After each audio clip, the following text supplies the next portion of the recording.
कश्मीर राज्यसभा चुनाव के लिए बीजेपी ने किया उम्मीदवारों का ऐलान। इस लिस्ट में 3 उम्मीदवारों के नाम शामिल किए गए हैं। गुलाम मोहम्मद मीर, राकेश महाजन और शरद शर्मा का नाम शामिल है। ये 3 उम्मीदवार शामिल किए गए हैं इस लिस्ट में। नामांकन पत्र दाखिल करने के लिए सोमवार को अंतिम दिन। उम्मीदवारों का चयन करते समय उनकी जमीनी स्तर पर पकड़ और पार्टी के प्रति निष्ठा को ध्यान में रखा गया है।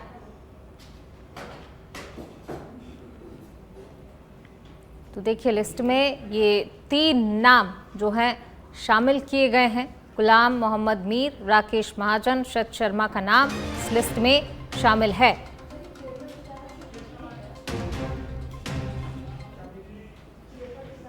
चलिए रुक करेंगे अगली खबर का। जयपुर से खबर आपको बता रहे हैं। गृह मंत्री अमित शाह करेंगे फ्री बिजली योजना पोर्टल का शुभारंभ।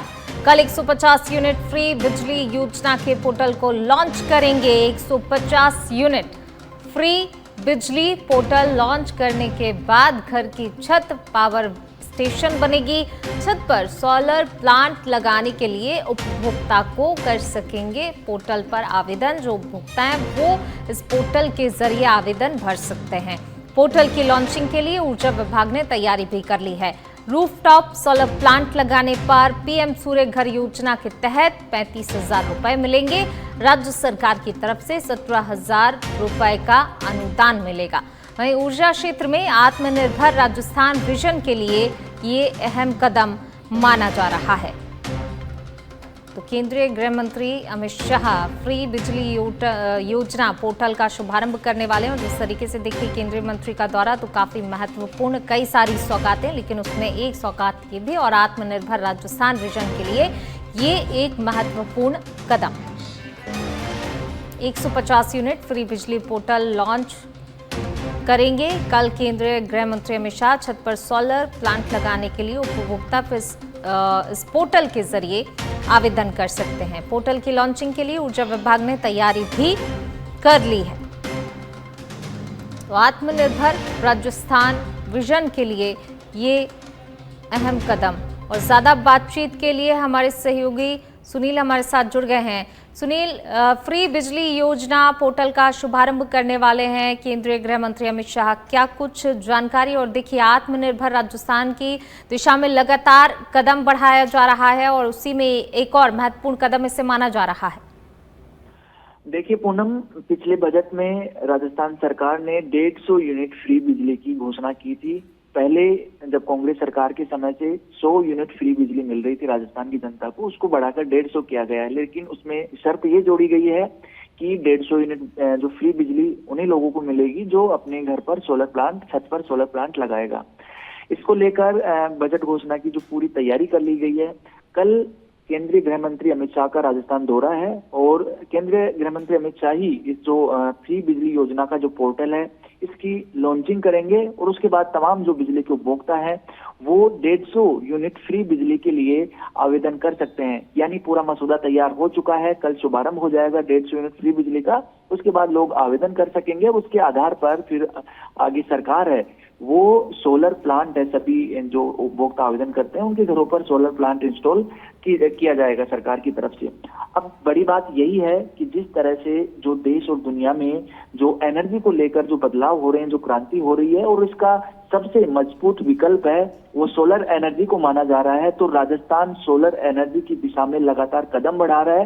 राजस्थान के लिए खास बात यह है कि राजस्थान का जो बड़ा क्षेत्र है वो रेगिस्तान का है और वहां पर अच्छी खासी जो जहां पर सूर्य भगवान की जिसको कह सकते हैं मेहरबानी है, तो वहां पर अच्छी जो बिजली है, सोलर है, वो जनरेट होती है यहाँ पर।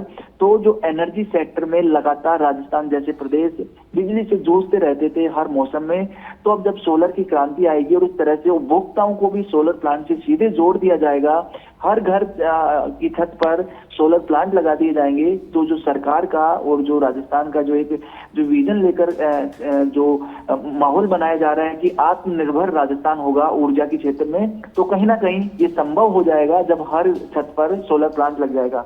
कल जिस तरह से जो इसकी लॉन्चिंग होगी पोर्टल की, उसके बाद में ये देखना होगा कि कितने पात्र जो लोग हैं, जो एलिजिबल लोग हैं, वो अप्लाई करते हैं और सरकार कितने दिन में योजना के तहत सभी जो उपभोक्ताओं की छतों पर सोलर प्लांट लगाती है।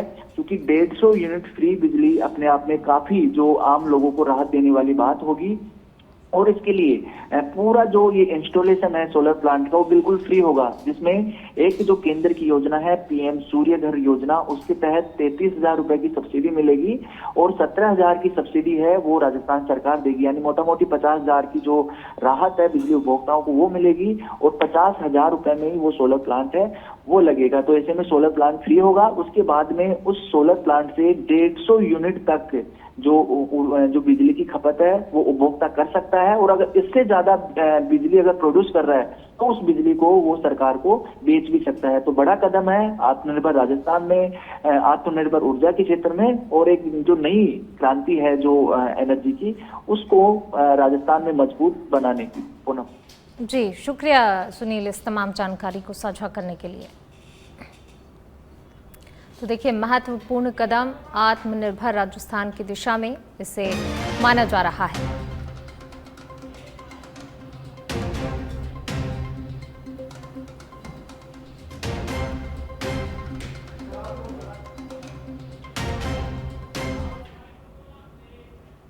और अब खबर दिल्ली से। भारतीय कृषि अनुसंधान संस्थान में कृषि कार्यक्रम आयोजित हुआ। प्रधानमंत्री नरेंद्र मोदी ने इस कार्यक्रम में शिरकत की। प्रधानमंत्री ने कृषि कार्यक्रम में किसानों से बातचीत की है।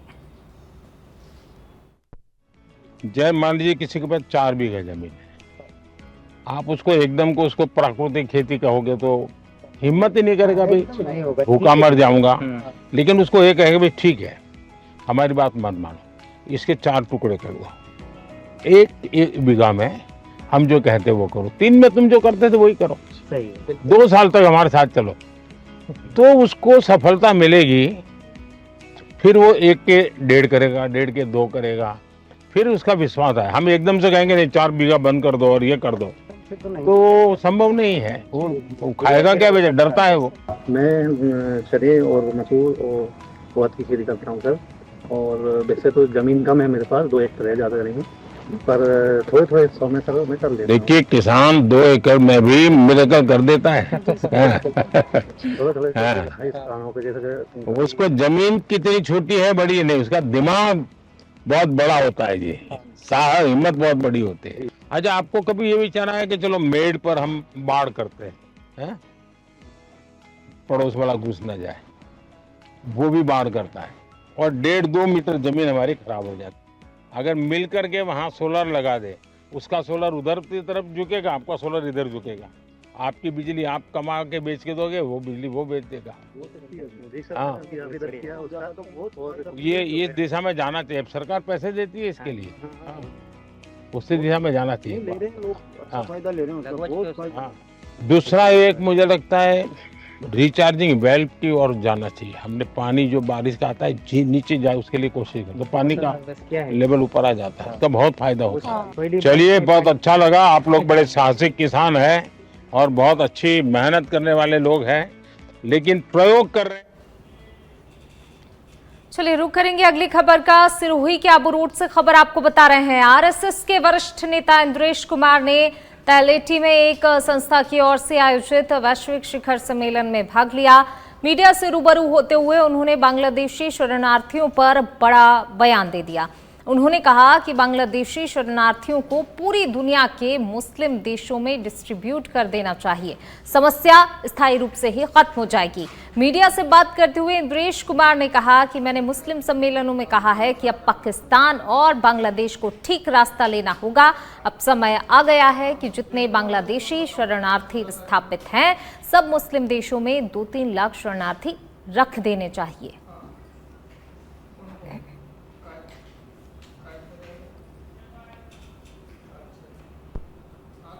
उन्होंने लोकतंत्र का हत्या भी करा दी, उन्होंने उसके बाद भी यही किया, आज भी यही कर रहे हैं। और मैं ये पक्का कह सकता हूँ, आने वाले कल के अंदर अगर पाकिस्तान और बांग्लादेश ने ठीक रास्ता नहीं लिया, तो मैंने तो अभी मुस्लिम सम्मेलन में कहा कि समय आ गया है जब जितना बांग्लादेशी शरणार्थी और विस्थापित है। इस सारे को पता लग जाएगा इस्लामिक ब्रदरहुडनेस कैसी और सेकुलर ब्रदरहुडनेस कैसी है। तो दुनिया के अंदर 55-56 मुस्लिम देश हैं, सब में 2-2, 3-3 लाख, 4-4 लाख, 5 भी, हम भी 5-7 लाख तक वही ना। और पता लग जाएगा कि आप इस मुसलमान के कितने सगे मुसलमान। टोंक में चोरों का आतंक देखने को मिला। बालाजी की दरबार को चोरों ने अपना निशाना बनाया। बरौनी थाना क्षेत्र के बोरखेड़ी गांव के बाला मंदिर में चोरी हुई। सीसीटीवी में कैद हुई है चोरी की ये पूरी वारदात। टोकरा खोल ले गया है चोर। पहले भी लाखों रुपए का सामान जो है चोरी हो चुका है। यहां से पुलिस ने अभी तक खुलासा नहीं किया है। चोरी की घटनाओं से ग्रामीणों में आक्रोश देखा जा रहा है। वहीं ग्रामीण जो है आक्रोशित तो हैं ही, लेकिन साथ ही पुलिस गश्त को लेकर भी अब सवाल खड़े कर रहे हैं।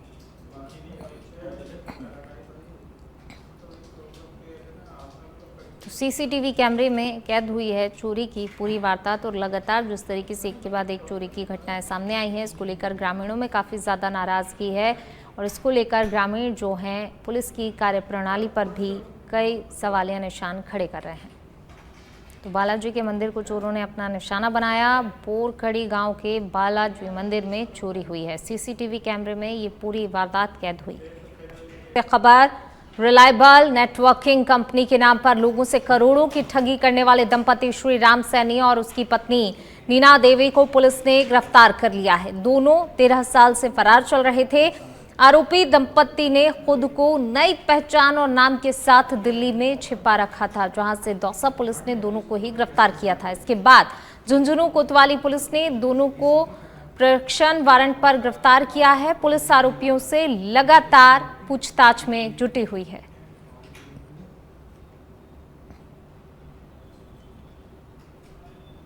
वर्ष 2013 में सरोज देवी नामक महिला ने पुलिस थाना पर उसके साथ 3,45,000 रुपए की ठगी का मामला दर्ज कराया था। रिवाइवल नाम की एक कंपनी खुली, उसने चिट फंड के जरिए लोगों से ठगी की। उसी मामले में श्री राम सैनी और उसकी पत्नी नीना देवी सैनी वर्ष 2013 में मुकदमा दर्ज होने के बाद से लगातार फरार थे, जिनको पुलिस ने दौसा और बांदीकुई जेल से प्रोडक्शन के वारंट के जरिए गिरफ्तार किया गया है। इनके विरुद्ध अन्य भी धोखाधड़ी के मामले और एक्सीडेंट के मामले कुल 5 प्रकरण हैं, जिनमें ये फरार।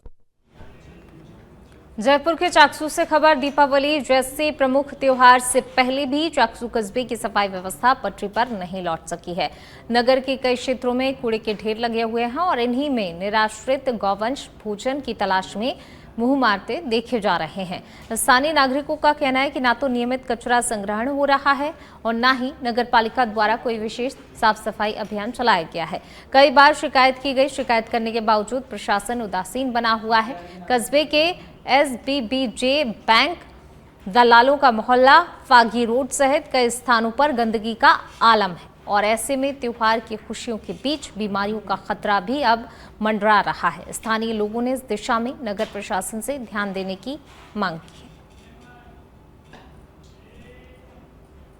नारायणपुर के अबू झमार से खबर, जहां नक्सलियों के मंसूबे को जवानों ने एक बार फिर से नाकाम कर दिया है। सुरक्षा बल को नुकसान पहुंचाने के लिए नक्सलियों ने 5-5 किलो की 3 नग कमांड कुकर IED बम लगाया था। मामला थाना कोहकामेटा क्षेत्र अंतर्गत ग्राम कोडलियार, बिचपारा और नीचेपारा के मध्य जंगलों का है, जहां पर जवानों ने सर्चिंग के दौरान 3 नग कुकर कमांड IED बरामद किया है। सभी IED का वजन लगभग 5-5 किलोग्राम बताया जा रहा है।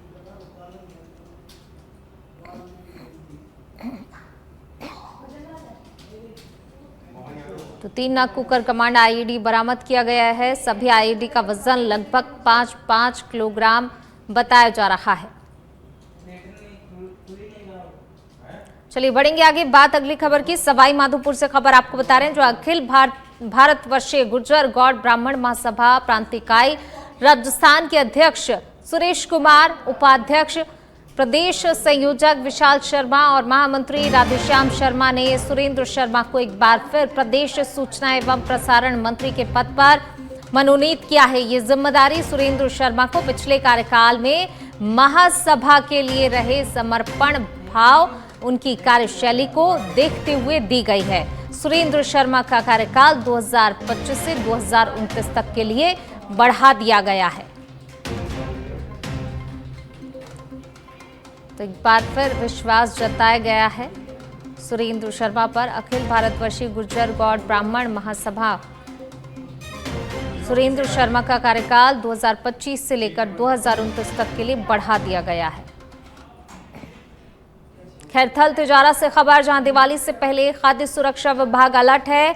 मिलावटखोरों पर खाद्य सुरक्षा विभाग की कड़ी कार्रवाई देखने को मिली है। 10 से अधिक प्रतिष्ठानों पर छापेमारी की गई है। सीएमएचओ डॉक्टर अरविंद गेट और हेमंत यादव के नेतृत्व में कार्रवाई को अंजाम दिया गया। मैसर्स संजय डेयरी से 105 किलो देसी घी और मैसर्स आनंद डेयरी से 18 किलो घी सीज किया गया है। तो देखिए, त्योहार का समय है और ऐसे में जो है कई बार मिलावटखोरी चरम पर रहती है और इसी को देखते हुए खाद्य सुरक्षा विभाग की टीम अलर्ट है और छापेमारी कर रही है। इसी कड़ी में छापेमारी की गई तो देखिए बड़ी मात्रा में जो है नकली घी सीज किया गया है। जयशंकर बेकर्स पर भी कार्रवाई देखने को मिली है। भारत के आज गत चैंपियन ऑस्ट्रेलिया से टक्कर, विशाखापट्टनम में खेला जाएगा हाई वोल्टेज मुकाबला। भारतीय टीम को अपने पिछले मैच में दक्षिण अफ्रीका के हाथों सहने पड़ी थी 3 विकेट की शिकस्त। गत चैंपियन ऑस्ट्रेलिया ने पाकिस्तान को 107 रन के विशाल अंतर से मात दी थी। ऑस्ट्रेलिया के हौसले बुलंद है, जबकि भारतीय टीम दमदार वापसी को लेकर बेकरार है।